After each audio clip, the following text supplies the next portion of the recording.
What's going on? It's Kevin Kenny. Welcome to a brand new edition of the Build series. And if the snow we got here in New York City today didn't put you in the Christmas spirit, this next guest, new holiday EP entitled Subscribe to the Holidays certainly will do the trick. Please let's give a warm build welcome to Walk Off the Earth. Thanks, Kevin and friends. And dare I say, most importantly, or more importantly, Georgio, who's in the house. There he is. I love that. I've seen that a couple times now. I knew you guys were coming on the show, but how much fun was that to make? It was a lot of fun. It was a real party. It was an actual Christmas party in October. Yeah, it was the easiest video I think we've ever made, actually.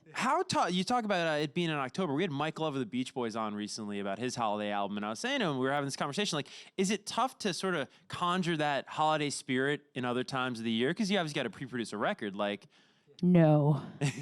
We love Christmas. I mean, that October is a good time for us because it's a little head start on Christmas. I think any earlier than that, it's a little weird, which it was because we started it a couple months before that. I think you could ask Sarah to set up for Christmas at any month of the year, and she'll be more than happy to do it. And you are down. So where does that love for Christmas come from? Is that like just shared within the whole group? I think so. Who doesn't Do you love Christmas as much as I do, Joel? Slightly less, but a lot. Did Sarah take the cake in terms of like just Christmas love in the band? Definitely. Yeah, for sure. So, yeah. I like the holidays. Yeah. They're cozy. What's your favorite part of this time of year? Well, this is the first time of the year that we ever take any kind of a break for a couple of days, so that's always nice.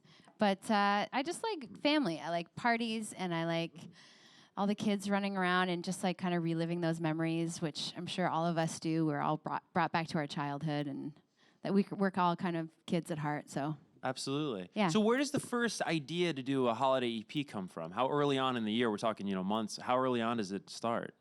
We've been putting out Christmas content for the last like 5 or 6 years. So we put out a Christmas movie one year. So it's just always something that we've loved to do, and our fans kind of expect it from us. So this is the first year that we actually put a lot of time in to make a whole album properly. But yeah, it's pretty much every year for us. We do something. Yeah. Every year after New Year's, we're like, okay, let's start working on the holiday album for It's that early? the next year. And then a million things come up, as is the case with us. So Totally. this year we actually had the ability to give it about a month of lead time, and it worked. Nice. Now, I was struck initially by how concise it is. 6 tracks, right?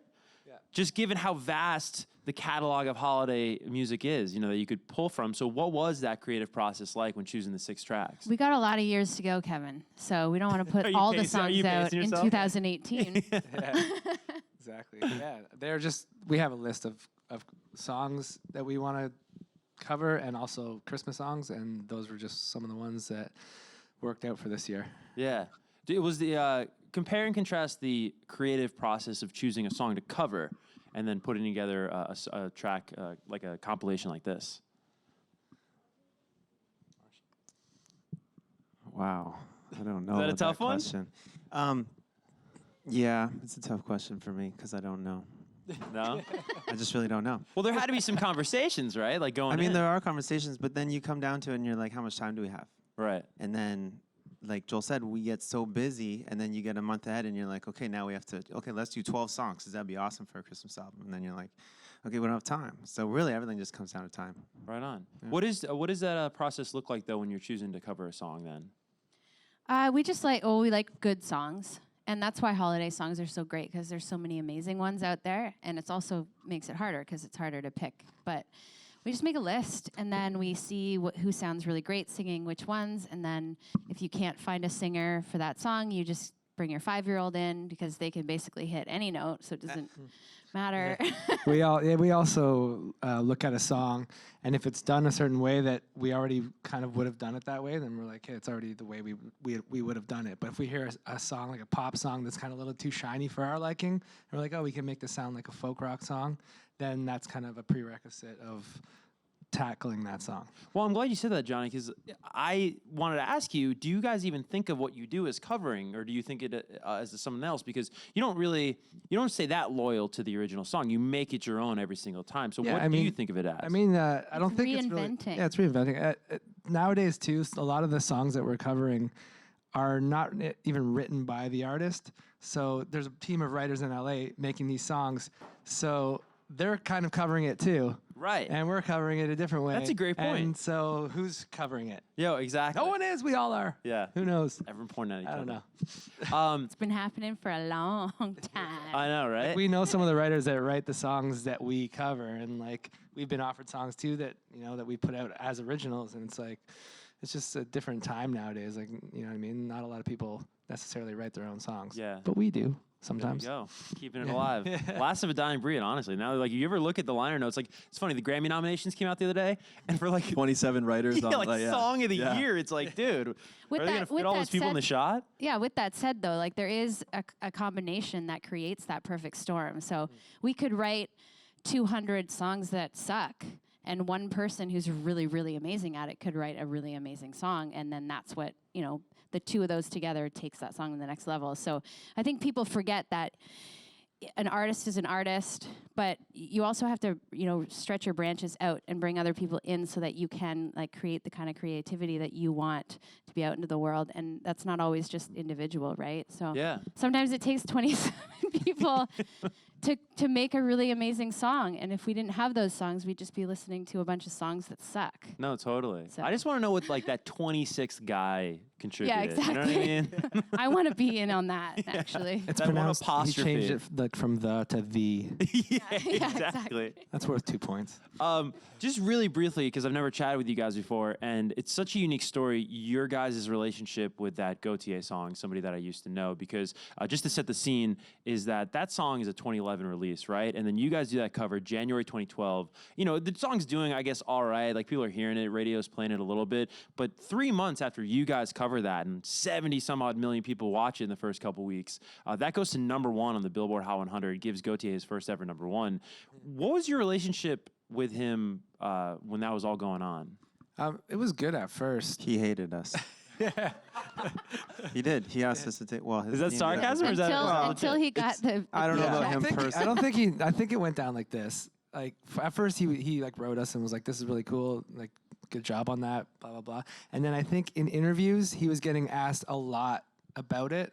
Well, the cover. So you see interviews of him at first, and he's all like, "Oh, it's really cool. They're awesome." And then like as you watch the interviews, you start to see him get more annoyed he's with sick it, of and it. he's like, Stop asking us. people about just that. assuming he's a part of the band, Yeah. I think what some people don't realize is that song had its own rise and fall before, like you mentioned, 3 months before, all that before. It had gone out in Australia, his native Australia, and Belgium, and parts of Europe, and already been a smash record. So it was already on its way down. We sort of pumped a little extra life into it, and it's partly able to help bring it over to North America.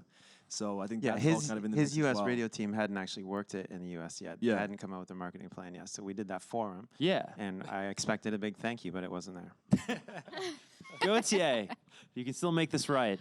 He is a nice guy. I was over in Australia. I got a chance to see him catch a show in his hometown of Melbourne and get a chance to chat with him. So Yeah. at least for that moment, it was nice. It was smiley and congratulatory on both sides. Yeah. He's a nice guy. kind of He a wrote us mutual a, thing. he Till wrote you us a left nice the room. email. He's a good guy. No, it's just so fascinating. The reason I bring it up, I work at Billboard, and like that was sort of an anomaly of sorts for #1s this decade. And I can't think of another time where someone else's, reimagining of a song really had that impact. Because that really, I mean, Glee probably doesn't cover that song on the television show if it wasn't for you guys. So it's pretty. Well, that song won Song of the Year Grammy too. Yeah. That's crazy. It's wild. Yeah, but I mean, in honesty, we talk about it all the time, and it was the perfect storm for us. Yeah. It was such an amazing song. Yeah, that it's a great people song. needed to hear, and it was one of the best songs written of all time. It's a fantastic song, and it won Song of the Year because it deserved to. And yeah, we helped it get there a little tiny bit, but the song is amazing. Yeah, and at the end of the day, millions of people got to know you guys, which is amazing. So that's really cool. I do have to ask you guys about a story that I don't think has ever been told anywhere. Correct me if I'm wrong, but usually you guys do such an amazing job with your reimaginings of the music. But I heard that there was actually one artist that asked you to take down the song. Yes. Uh-oh. Yeah. Who was this? I just had to Only know the one story. ever. Only one. What's his name again? I believe his name is Asaf Avidan. Asaf Avidan. Okay. We did a Yeah, cover we- of his song one day, and it's an amazing song. There was a remix version of one of his songs that was a huge hit. And he Yeah. was the original writer. Yeah, and it was weird because the DJ who did the remix, his label rep was a friend of our label rep, and they sent it to us and like, you guys should cover this. So we covered it. And I had no idea any of this happened. Yeah, and then Are you learning this for the first time right Yeah. now? yeah, we covered it, and it started like it wasn't a huge song for him. The remix was a little bit even bigger than his original, but his song, I don't know, I had like 800,000 views, which is great. But ours started to get like 2-3 million views, and then right around that time, he sent a letter to our management and just said that they were gonna like sue us if we don't take it down. The old cease and Which we were, desist. There you which go. we were very surprised because normally artists ask us to cover their songs. Oh, it's great. It And then happens a lot, like- and then their songs a suggested video of your song. and, Yeah, there's a huge bump exactly. there. Yeah, that's interesting. And it's not like we're cashing in off of these songs. Like No, like when, they actually make money. when we Yeah. cover these songs and we put them out on our channel, like we don't get the paychecks for it because we didn't write the song. So Right. they're still getting their publishing checks. If anything, we're just putting that money in their pockets.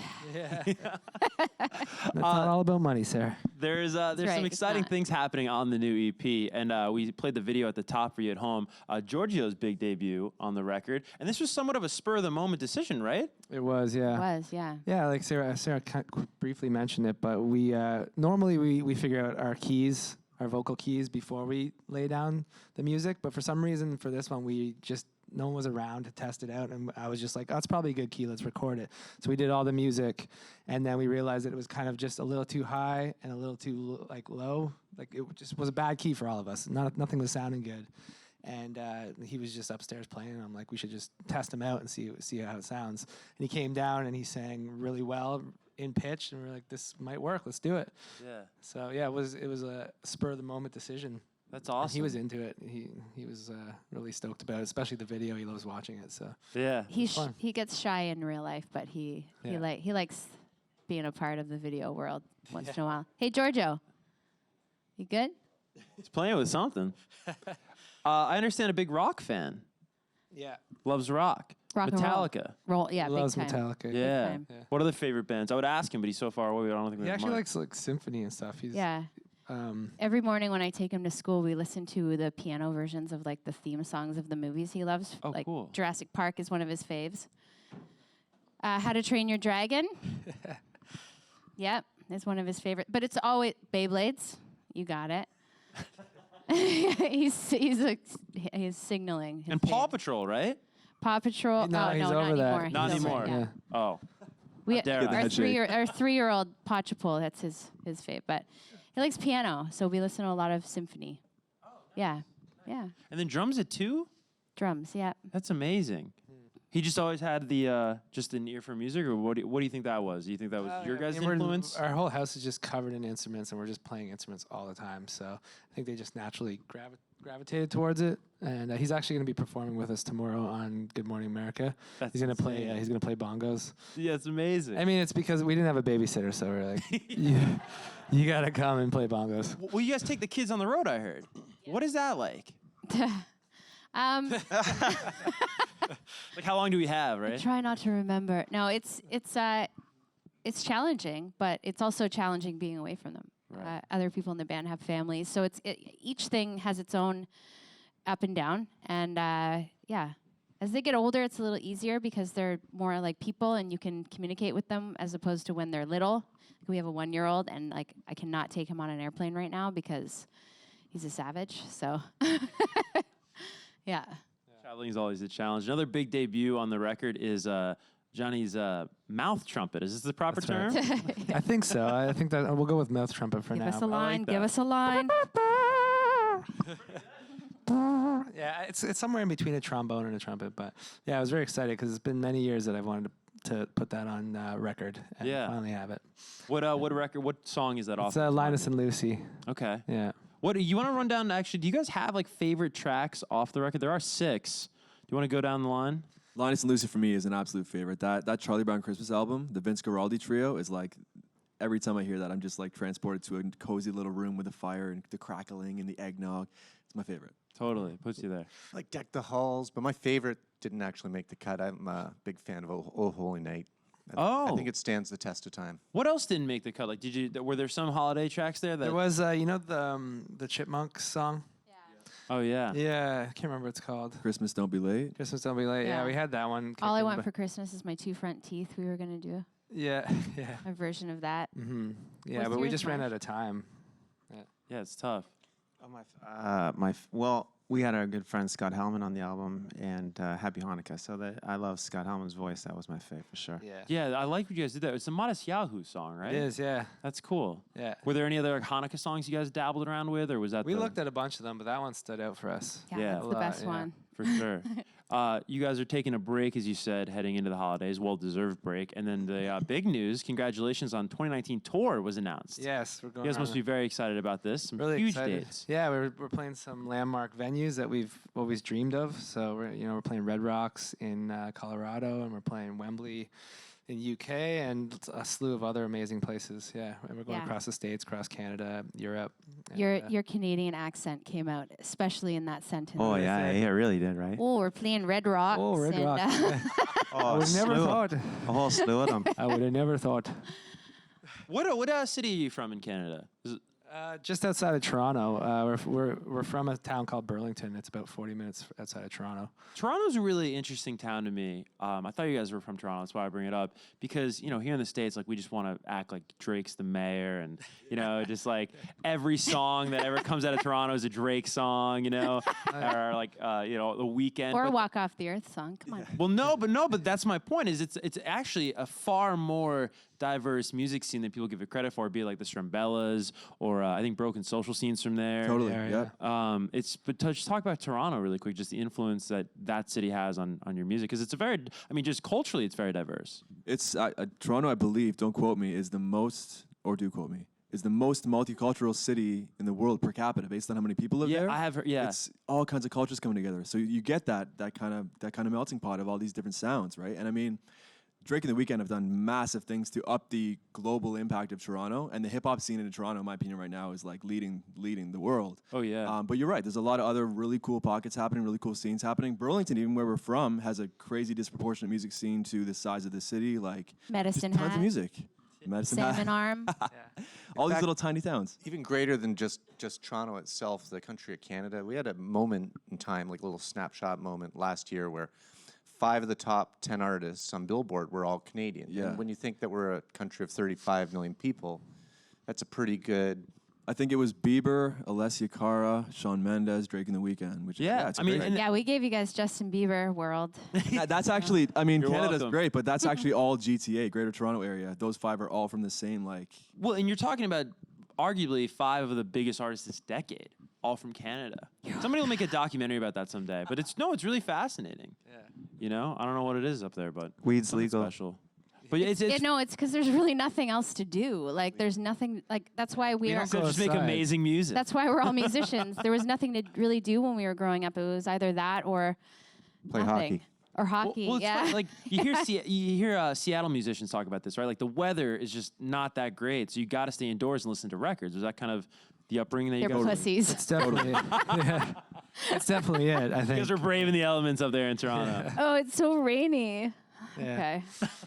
No, I love Seattle. I'm just kidding. No, I think that's a huge part of it. I really Yeah. do, because we've all lived in California before, and it's hard to get work done. 'Cause Yeah. you're just like outside skateboarding all day. And Totally. Like, where's the inspiration? You know what I mean? yeah. Well, isn't that why they say a lot of the great writers come from Sweden, and Stockholm is such an epicenter for music these days, and they're in the dark for like 3 months. Yeah. There is no sunshine. Max Martin just holed up somewhere. Yeah, like you know? Max Martin's just sitting in a basement, but it could look like the 3rd floor. It's You got just that pitch dark. seasonal depression. You're putting it all to all your dark love Yeah. songs. You know what's gonna happen in the future is they're gonna really figure that out. And then they're gonna create this like hub, Yeah. and just probably put in people VR, in it. right? You're gonna Yeah. put on a headset. put people in it that are already kind of good Yeah. at what they do, and then they're just gonna get really, and they're gonna like morph into these superhuman songwriters and stuff. It's gonna be crazy, What a bright, shining future. and it's all gonna happen in Canada, right in the dead center of Regina. That's where it's gonna go down. Can I ask maybe a silly question, but I never heard the root of the name "Walk Off the Earth." Yeah.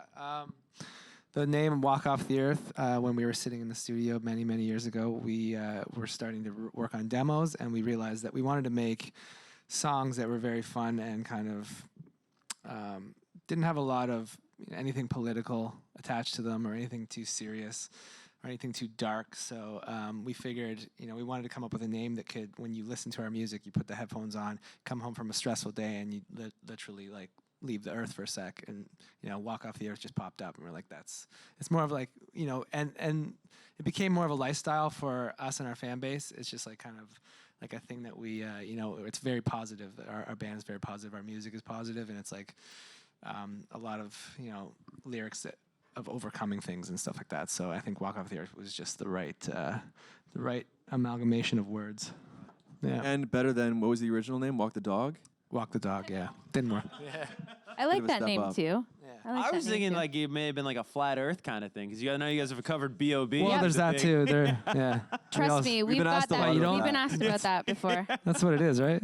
It's crazy. There's like yeah. NFL players getting involved in that now too on social media. I was reading the I other think day. everyone's just using I that think as we like a should way. just do that, and then maybe people will be more interested. Well, I've said like everyone that has been doing it lately just gets a ton of press. Oh, after. exactly. Like trolling now is like Yeah. a real issue. I know. Can I we mean, can we cut and just go back? So Walk Off the Earth. Yeah, we're Flat Earth Society-ers.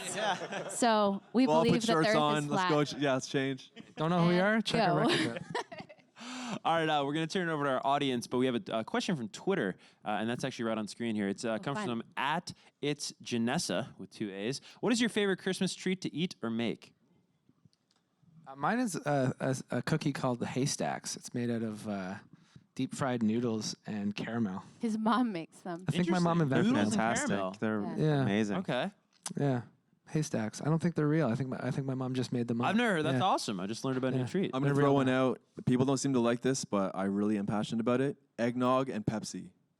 Don't knock it till you try it. Oh, For it's real. like a float.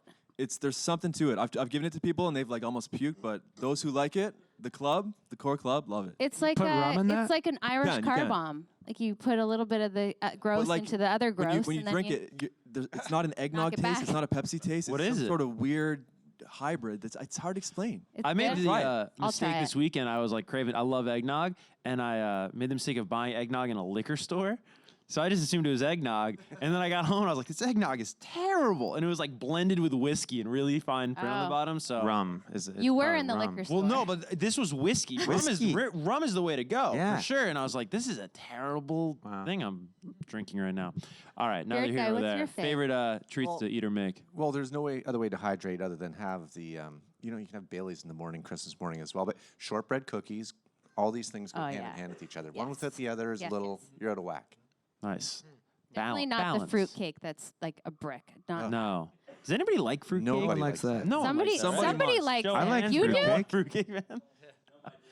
Oh, Your really? dad does. They're I really like- heavy ones, Generational like, thing. man. I like fruitcake, honestly. You like Really? it? My No aunt way. Karen. They made a Makes mother batch fruitcake. about 10 years ago, and they're still just serving. No, They're trying to she get rid of makes Yeah. it. It's good.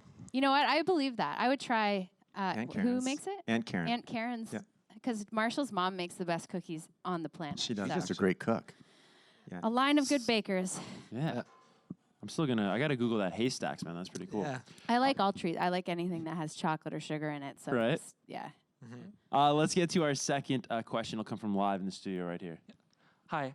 Also, I will say my mom is in the camp of panettone, which is a little more of like a niche I was fruit gonna Yeah. bring that Oh, up. there but we it's go. Italian, so. So I that, actually don't like it for some reason. I'm like Yeah. when I meet other Italian people, they want to punch me in the face. 'cause oh, I'm what's not the- big on what's it the either, difference? so don't worry Yeah. about it. It's kind of like more of like you buy it in the store. It's like round and it's very has, like, similar. It raisins has in like it. raisins. It's in like it. Yeah. fruitcake. It's like with an Italian version. angel cooked food with cake with raisins? raisins in it. You can't cook when put raisins in the thing and then you cook it. Yuck. But anyways, so my question is, when you're considering a song that you want to cover, what are some qualities that you look for in that song that make it particularly more coverable versus other songs? It's a great question. Yeah, well, like Johnny mentioned earlier, we look for a song that's been done in a way that we wouldn't have done it, but we can hear something that's a little bit more our style in it. So, like a lot of really sparkly pop songs, we like to kind of break down and use more organic instruments when we do it. Yeah, but we look for melody a lot. We really Melodies, like yeah. melodic songs that have a lot of movement to the notes. It's Yeah. something that we all enjoy. Or like even the lyrics, like we were listening to a song the other day and we're like, this would be a perfect cover because the lyrics are actually lyrics that we would write, like really positive and upbeat and about like, doing your goal, like achieving your goals and all that. So Do you remember kind that of song? a mix of everything. What song was that? Panic at the Disco. It's the new High Hopes? High Hopes. Yeah. Yeah, that would be Banger. cool. That would be really cool. They came back So with that. good. Oh, I know, Vengeance right? there. Yeah, they're having quite the year, those guys. Are there any other songs in addition to that one that you hear on the radio nowadays, or maybe like on your whatever you stream that you're like, oh, that's on my wish list. Like we got to do that once like tour settles down or what have you. Yeah, we have a list. What's at the top? Like, give me like your top 3. What's on our list? Where's my phone? That new Marshmallow is a banger. I don't even know if it's new Happier? anymore. Happier Oh, is Happier? what a song. Yeah. My phone is in the back. I legit have a list that's like 50 songs. Wow. But the Panic at the Disco one's now at the top of the list. 'Cause Okay. I heard it the other day. I mean, Bohemian Rhapsody, we would love cool. to do a version of that song, but it's a really tricky one because it's probably one of the best songs ever. There's written. a song on my list that's very weird and it's old. You might know it. It's called "Ordinary Average Guy." You ever heard this song? No, by That, who? that the- John. It's so funny. You gotta listen to it. Look, Really? Google it. Yeah, it's Like it's, from when? it's like from the '70s. Really? Yeah, All right. Such a weird song. I heard it the other day. I was like, I'm got it. I Yeah. love the title. Yeah. Let's get to our final audience question. I'll come from over here. Hi. First off, speaking of upbeat songs that I love, thank you for Red Hands. Thanks. It's one of my favorite songs to listen to on when I'm traveling. My question is, since recently the you know how YouTube Spotlight does their year rewind every year. Well, this year wasn't that good in the video, so I watched the 2012 one, which had you guys with Psy, and I wanted to know how was that process like, especially meeting with him. 2012 was such a crazy year. Bit of a Such a blur. blurry time. Very, He was very he was an incredibly nice person. We hung out with him, talked, and he had obviously one of the his biggest year of all time. He was that song was like blew up, and there wasn't too much more to it. I mean, Well, there was the exciting moment of when he was trying to break the guitar. He tried to break the guitar for 3 or 4 times and then just decided to just smash. It's also worth mentioning he fully had the flu, like full blown the flu in the middle of that, and just nailed was Yeah. such a pro. Yeah, he was a pro. yeah, and then we went on his private jet and had like this crazy party, and there was We all did Gangnam Style on the jet. there was drugs and women. The suits came off. It was madness. The soju was flowing. It's funny because like when you're asked, what was your experience like when you met this artist or worked with this person, and like a lot of these people are just like really cool, normal people. So like we kind of we just have to make something. Oh yeah, like it was crazy. I don't remember. We were on a jet. Our most asked question I think of all time is, how is Ellen? How is she? So like we always just be like, she's really nice. She said hi, and we said said hi. But then we were like, let's just like make it more interesting. And we were like, we just come up with something like, I don't know, she stole Marshall's underwear and swallowed them. I don't know. But most of the time, just because everybody's really nice and cool, and it's like we don't really have that. Yeah. They were a dude, like I don't know. Yeah. All right, well, guys, thank Thanks you for so your question, much again, and thank you for your question, of course. You can check these guys out on GMA Day tomorrow, and then also, if I have my facts correct, the tickets to this 2019 tour, they go on sale tomorrow, too. Yes. Very cool. All right, guys, one more time for Walk Off the Earth. Thanks a lot.